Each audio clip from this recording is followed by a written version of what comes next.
see mountains and such, as her little soul sought views.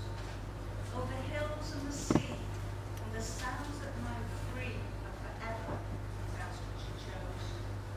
She was silent and blind to the rest of her kind, but her mother knew what she would